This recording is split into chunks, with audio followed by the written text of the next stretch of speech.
नाजरीन आदाब। कारवानी शऊर की आज की इस किस्त में आपका इस्तकबाल है, आपका खैर मकदम है। आप जानते हैं कि शऊर ही वो चीज़ है जो इंसान को इंसान से, और बड़ी बात ये कि इंसान को हैवान से मुख्तलिफ कर देता है। ये शऊर ही है जो एक आदमी को बहुत आगे बढ़ाता है और दूसरे को बहुत पीछे धकेलता है। जहाँ शऊर से काम लिया गया, जहाँ शऊर से इस्तिफ़ादा किया गया, वहाँ इंसान बुलंदियों तक पहुँच गया, और जहाँ इस शऊर से इस्तिफ़ादा नहीं किया जा सका वहाँ वो वहीं का वहीं रह गया। अल्लाह का करम है कि इंसान को उसने शऊर दिया है, और इसी शऊर से वो न सिर्फ़ दूसरों को पहचानता है बल्कि अपने आप को भी पहचानता है। हमारे यहाँ प्रोग्राम उर्दू का है, उर्दू के शोरा से मुतल्लिक़ है, उर्दू ज़बान व अदब से मुतल्लिक़ है। और उर्दू का मामला तो ये है कि इस पूरे बर-ए-सग़ीर में उर्दू की हैसियत वही रही जो जिस्म में खून की हैसियत होती है। शुमाल से जनूब तक ये बिल्कुल खून की तरह से हरारत बख्शता रहा, ज़िंदगी बख्शता रहा, हयात बख्शता रहा। और ये खून जो है, इसकी लाली, इसकी महक और इसकी आबोताब से ये पूरा बर-ए-सग़ीर जो है अपनी दमक से, अपनी ताबनाकी से लोगों को, फ़नून को और ताबनाक करता रहा। मेरे साथ इस प्रोग्राम की मेज़बानी फरमाएंगी डॉक्टर नुसरत जहाँ साहिबा, जो उर्दू से न सिर्फ़ इस लिहाज से मुताल्लिक़ हैं कि इनका रोज़गार उर्दू से है, बल्कि इस एतबार से भी कि उर्दू को भी ये बहुत कुछ दे रही हैं, और इनसे तवक्को है कि आगे भी बहुत कुछ उर्दू को, उर्दू ज़बान को, उर्दू अदब को देती रहेंगी। कलकत्ते से तशरीफ़ लाई हैं नुसरत साहिबा, आपका भी खैर मकदम है इस प्रोग्राम में। ये प्रोग्राम आप जानती हैं, कारवानी शऊर आप करती रही हैं, और आज के मेहमान की वजह से हमने ये कहा कि हम सिमट के न रहें बल्कि शुमाल से जनूब तक का सफ़र एक आन में कर लें, ताकि इब्तिदा से इंतहा तक कई सूरतें हमारे सामने आ जाएं। और आज हमने जिस मेहमान का इंतखाब किया है इस प्रोग्राम के लिए, उनका नाम है, जिस नाम से वो बहुत जाने जाते हैं,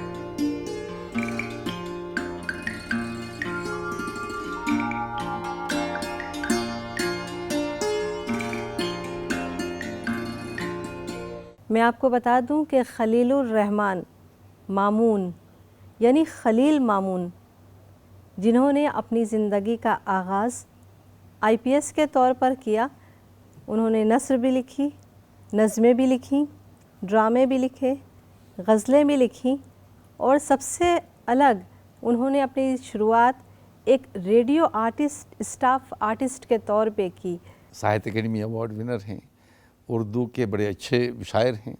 आपका अदबी सफ़र खलीलुर रहमान से खलील मामून तक किस तरह पहुंचा? शायरी और अफसाने का ज़ौक़ तो मुझे ये समझे कि 1962 या 63 में शुरू हुआ। 1962 में बेंगलोर में महमूद अयाज़ ने सालार रोज़नामा शुरू किया था, तो उसमें अदबी एडिशन भी निकलता था। तो सबसे पहले मैंने 2 कहानियाँ सालार में भेजी और वो शाया भी हुई। एक कहानी का नाम हरास था और एक दूसरी कहानी का नाम था कदबा फिर गिरा। फिर उसके बाद 1965 में कुछ ज़ाती वजूहात की बिना पर मैं दिल्ली मुंतकिल हो गया और रेडियो में बतौर स्टाफ आर्टिस्ट काम करने लगा।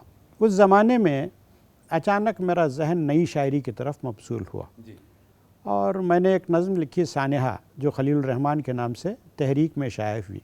उस ज़माने में मखमूर सईदी साहब वहाँ काम करते थे, गोपाल मित्तल का चल्ला निकालते थे, लेकिन मखमूर साहब वो देखते थे। तो उन्होंने एक दिन मुझे लंच पर मदऊ किया, वहाँ ले जाकर मुझसे पूछा कि आप लिखते भी हैं। मैंने कहा नहीं, मैं नहीं लिखता, क्योंकि मैं छुपाना चाहता था। नहीं, आपकी एक नज़म साला इसमें तहरीक में शाये हुई है, आप क्यों नहीं इसको कबूल करते।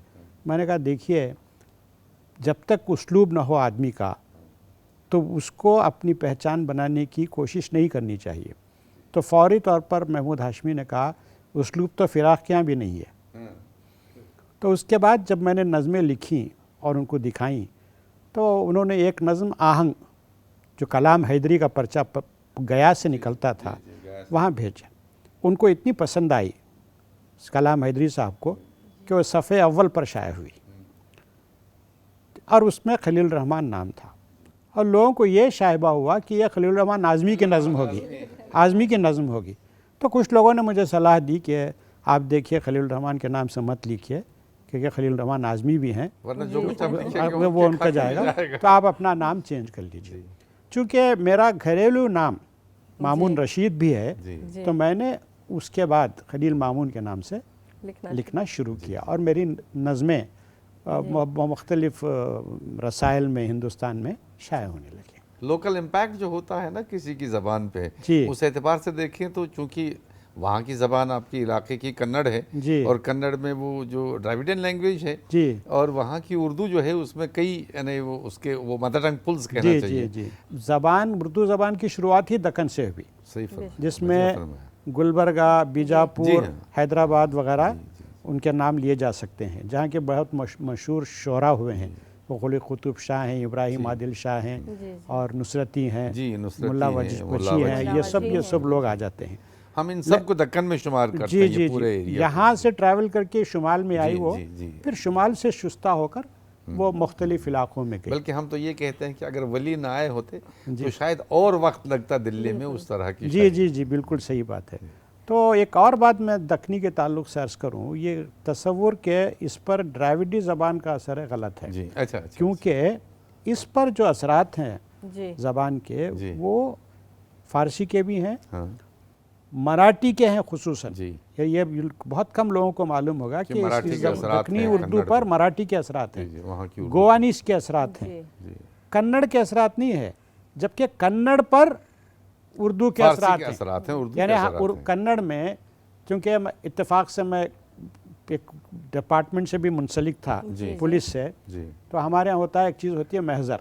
महज़र, महज़र जी, महज़र जो है कन्नड़ में इस्तेमाल होता है। अच्छा, अच्छा, तो इस तरह से कुर्सी जी, कन्नड़ में इस्तेमाल होता है। इस तरह से कई एक अल्फाज हैं कि जो उर्दू के कन्नड़ में इस्तेमाल होते हैं। और दूसरी लैंग्वेज इवन तमिल में, तेलुगु में हमने देखा है, वो राज बहादुर गौड़ कहते थे तेलुगु के बारे में, जी, जी। तमिल के बारे में मुज़फ़्फ़र हुसैन शहमीरी ने कई ऐसे मकालात लिखे, और भी लोगों ने जी, जी। लिखा इस पे कि फ़ारसी के असरात जो हैं, हम जिसको उर्दू के असरात कहते हैं, बुनियादी तौर पे फ़ारसी उर्दू में भी वो फ़ारसी से आए और उन लैंग्वेज में जी, भी जी, फ़ारसी से बिल्कुल आए। सही। और कभी लेकिन कभी हाँ, कभी कभी तो ये भी कहा जाता है कि उर्दू शायरी में हिंदुस्तानियत ही नहीं है। आप तलाश कीजिए हिंदुस्तानियत कहाँ मिलेगी आपको। हिंदुस्तानियत मिलेगी मीर के यहाँ, जी जस्ता जस्ता तौर पर गालिब के यहाँ, जी, उसके बाद गायब हो गई। जी, उसके बाद एक बहुत ही अजीम शायर जिसको कि हम भूल गए, हाँ, यानी जिसको अवामी शायर कहा जाता है, नज़ीर, नज़ीर अकबर आबादी। नज़ीर अकबर आबादी के यहाँ जो चीज़ मिलती है वो हिंदुस्तानी वो कहीं है। हिंदुस्तान। और सबसे बड़ी हिंदुस्तानियत नई शायरी में अगर किसी ने उसको तख्लीक़ करने की कोशिश की है, उसको समोया है अपनी शायरी में, तो वह है मीरा जी। मीरा जी, मीरा जी की नज़में देख लीजिए, उनके गीत देख लीजिए, उसमें कुल्ली तौर पर हिंदुस्तानियत भरी हुई है। लेकिन इत्तेफाक की बात यह है कि हिंदुस्तान ने उस शख्स के साथ इंसाफ नहीं किया। नाजरीन के लिए ये बता देना भी मुनासिब होगा कि मीरा जी कश्मीरुल असल थे। जी, उनका ये नाम दो सनाउल्लाह डार ये था। दोनों इनकलाबी, मंटू भी और ये भी जी। मीरा जी भी, दोनों कश्मीरी। जी जी मामून साहब, आपसे मीरा जी के सिलसिले में और भी बातें करेंगे। आपका ताल्लुक़ बीजापुर से है, जी। दक्कन से है, तो ये सवाल बिना किए मैं रह नहीं सकती कि दक्कन के शुआरा में बड़े बड़े शायर गुजरे हैं, जी। कुली कुतुब शाह, वली, ख़ासकर वली का जिक्र तो उर्दू शायरी का एक हिस्सा है जिसने जी, शुमाली जी, हिंदुस्तान में उर्दू शायरी को फ़रोग़ दिया। जी। तो दक्कन के शुआरा में आप किससे ज़्यादा मुतासिर नज़र आते हैं? देखिए, मैंने थोड़ा बहुत कुली कुतुब शाह को पढ़ा है, तो मैं उससे मुतासिर हूँ। और सही मानों में मैं अर्ज़ करूँ कि मैं इन क्लासिकी शोरा को मैंने बहुत ज़्यादा पढ़ा नहीं है, तो मुझे ये कबूल कर लेना चाहिए कि मैं इन पर कोई अथॉरिटेरियन बयान नहीं दे सकता, लेकिन उस ज़माने के जो शोरा थे, वो चाहे नुसरती हों, मुल्ला वजी हों, मैंने यहाँ वहाँ पढ़ा है, उनके शायरी में जो हक़ाइक़ हैं, जो इजहार है, वो गालिबन आपको आज की नई शायरी में नहीं मिलेंगे। इतने सच्चे थे वो, इतने सिद्क़ था उनकी शायरी में। ये उर्दू जो है, इसमें हमें शुमाल की ठंडी हवाएं भी मिलती हैं और दक्कन की सतह मरतफ़ा की वो जो ऊंचाई है वो भी मिलती है, और फिर ये जो मध्य भारत है, मध्य भारत की वो गर्म हवाएं, मरतूब हवाएं, ये सब चीज़ें इसमें मिली जुली हैं। अब आप देखिए कुली कुतुब शाह का ये कलाम किस तरह से मुतासिर करता है। आज भी इतना ज़माना, इतना अरसा गुज़रने के बावजूद आज भी जैसे सामने की बात है, और इसमें क्या नहीं है, सभी कुछ है। मुलाजा कीजिए। पिया बाज प्याला पिया जाए ना, पिया बाज प्याला पिया जाए ना, पिया बाज यक तिल जिया जाए ना, पिया बाज यक तिल जिया जाए ना, पिया बाज प्याला पिया जाए ना, पिया बाज प्याला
बहुत अच्छी गज़ल। नाज़रीन भी फिर जब महसूस हम- हुए होंगे। बिल्कुल, नाज़रीन के साथ साथ हमें यकीन है कि खलील मामून साहब भी बहुत महसूस हुए जी, होंगे, जी, क्योंकि बहुत उनके ज़्यादा। पसंदीदा शायर के लगता है ताल्लुक खो से ये गए। गज़ल लगता सुनाई है जा खो रही गए। थी। जी और बात उसी को आगे बढ़ाते हुए जब क्लासिकी शायरी से जदीद शायरी की तरफ चले जाते हैं, जी आप जदीद शायरी से जुड़े हुए हैं। जी आपने अभी बात की मीरा जी की, जी तो जदीद शायरी, जिस तरह हम ये कहते हैं कि क्लासिकी शायरी दक्कन से चलती हुई शुमाल तक गई, तो जदीद शायरी के सिलसिले से आप क्या क्या कहना है?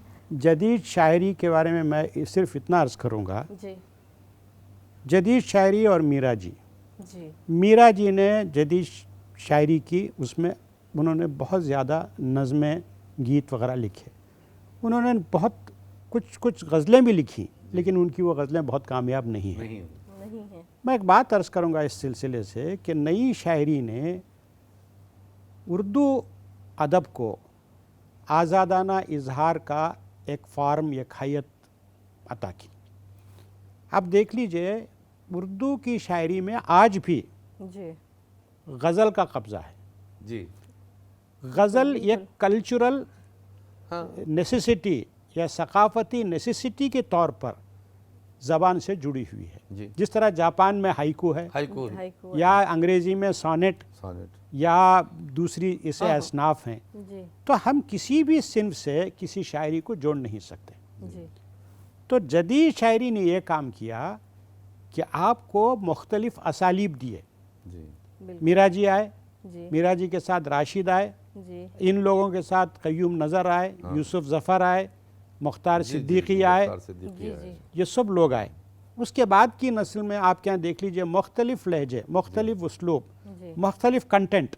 जी वो मोहम्मद अलवी को ले लीजिए, शहरयार को ले लीजिए, कुमार पाशी को ले लीजिए, बानी एम को ले लीजिए, ज़ेब गौरी को ले लीजिए। हालांकि इन लोगों ने गज़लें कही, लेकिन गज़ल में भी उन्होंने उनके यहाँ आपको एक नई शायरी की ठुमक आपको दिखाई देगी, नयापन आ गया, नयापन आ गया। मज़ामीन लेकिन आ गए। फार्म के एतबार से, कंटेंट के एतबार से नई शायरी, वो हिंदुस्तान, पाकिस्तानी, पूरे आलम में जिस तरह की शायरी हुई, निस्वानी शायरी ये पैदा हुई। निस्वानी शायरी में आप किश्वर नाहिद का नाम ले सकते हैं, फहमीदा रियाज का नाम ले सकते परवीन हैं, शाकिर परवीन का शाकिर नाम का ले नाम सकते ले, हैं। हिंदुस्तान में शाइस्ता यूसुफ का नाम ले सकते जी। हैं, और बहुत सारे हाँ। ये जो मुख्तलिफ नौ इजहारात थे, जी वो नई शायरी की देन है। मामून साहब, आपने तर्जुमे भी किए हैं, कन्नड़ कहानियों का तर्जुमा किया है, और तर्जुमा निगारी में आप किस बात को फ़ौक़ियत देते हैं? देखिए, तर्जुमा ऐसा होना चाहिए, तर्जुमा एक तरीक़े का तर्जुमा ये होता है जो अक्सर लोग करते हैं कि word to word literate translations. मेरे नज़र में तर्जुमा असर नौ तख्लीक़ के मुवाफ़िक़ है। आपने एक चीज़ देखी, उसको आप अपने पैराए में, क्योंकि हर ज़बान का ईडियम अलग है, जी जी यानी अंग्रेज़ी तर्जुमा का बराए ईडियम अलग है, तर्जुमा नहीं, कश्मीरी का तर्जुमा अलग बराए है, कन्नड़ तकलीफ। का अलग है, जी जो इसका, क्योंकि देखिए ज़बान को हम क्या तस्वर करते हैं, ज़बान महज कम्युनिकेशन का ज़रिया नहीं है। ज़बान जो है, मैं तो समझता हूँ जो कुछ हमारे कल्चर में है, जो कुछ हमारे सकाफ़त में है, वो ज़बान है। ज़बान में खुदा है, हाँ ज़बान में बुत है, ज़बान में शैतान है, जी जी ज़बान में फ़रिश्ता है। ठीक है, बिल्कुल तो इस चीज़ों को आप ट्रांसलेट कैसे करेंगे?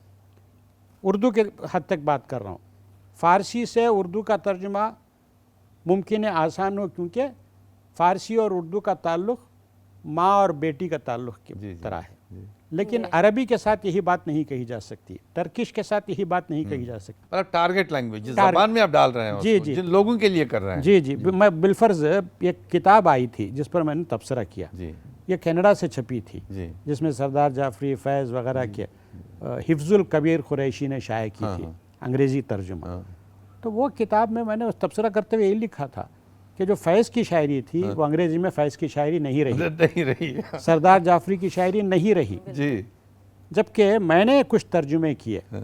आपके कश्मीर के एक अंग्रेज़ी शायर जी आगा शाहिद अली, आगा शाहिद अली, मैंने उनकी कुछ नज़में ट्रांसलेट की। मैंने Country कोशिश without a ये post की, office और इस कश्मीर तरह की पोस्ट नज़में। ऑफिस का जी, जी। तर्जुमा मैंने किया। मैंने हत्तुल हाफिज इम्कान, शिमाले हाँ, बहुत प्यारी। हत्तुल इम्कान ये कोशिश की कि कश्मीर के सीनेरियो को, कश्मीर के पस मंज़र को सामने रखकर उसको किया जाए।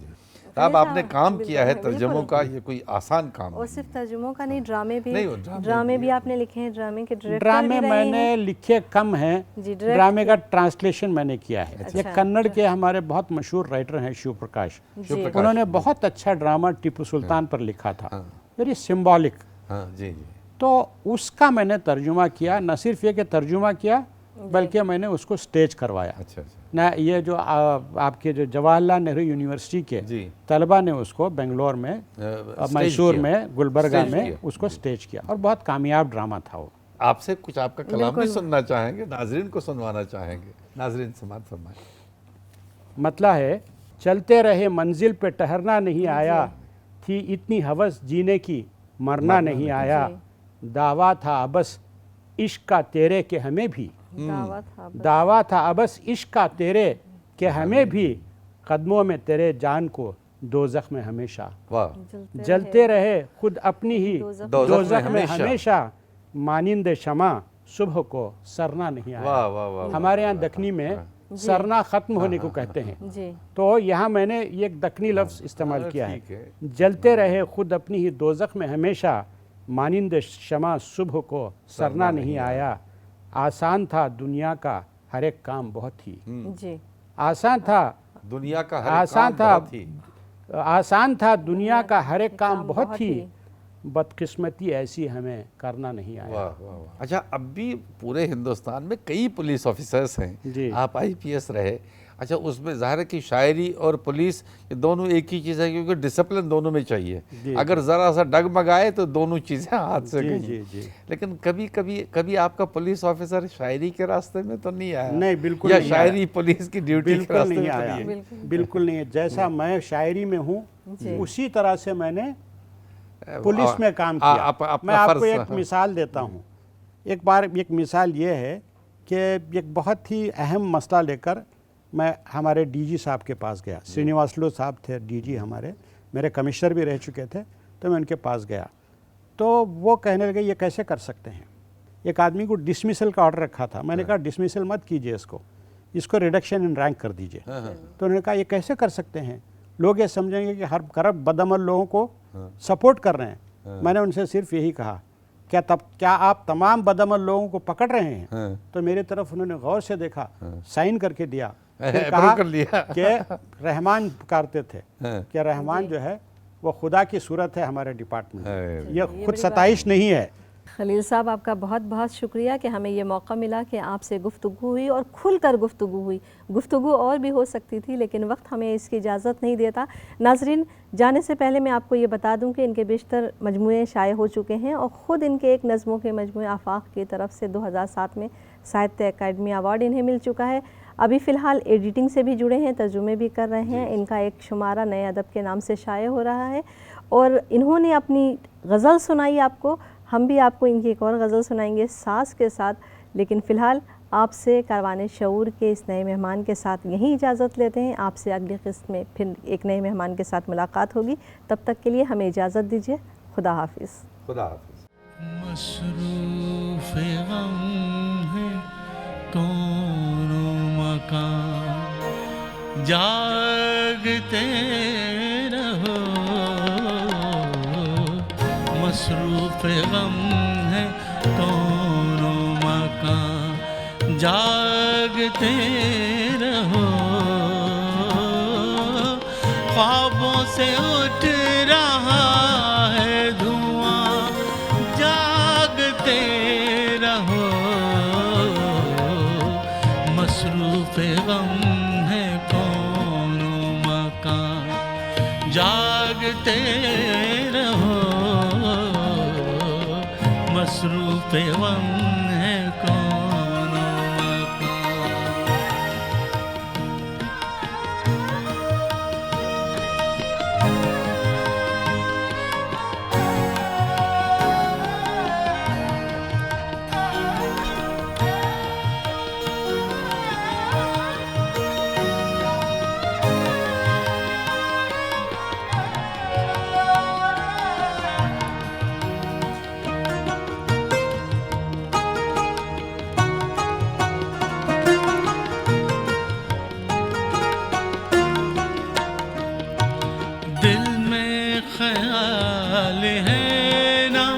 नजर में सवाल है, दिल में ख्याल है ना, नजर में सवाल है। बाकी नहीं है कोई निशान, जागते रहो। बाकी नहीं है कोई निशान, जागते रहो। ख्वाबों से उठ रहा है धुआं, जागते रहो। मसरूफ़ गम है कौन मकान।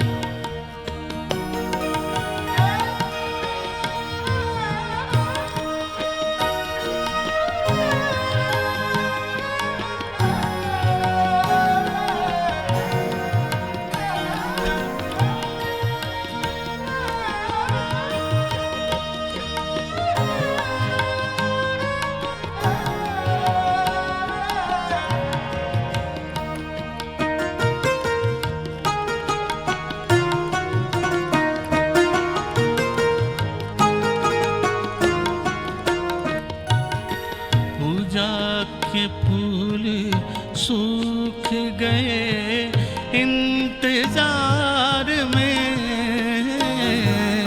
पूजा के फूल सूख गए इंतजार में। सोया हुआ है शहर तमाम, जागते रहो। सोया हुआ है शहर तमाम, जागते रहो। ख्वाबों से उठ रहा है धुआं, जागते रहो। मसरूफ़ गम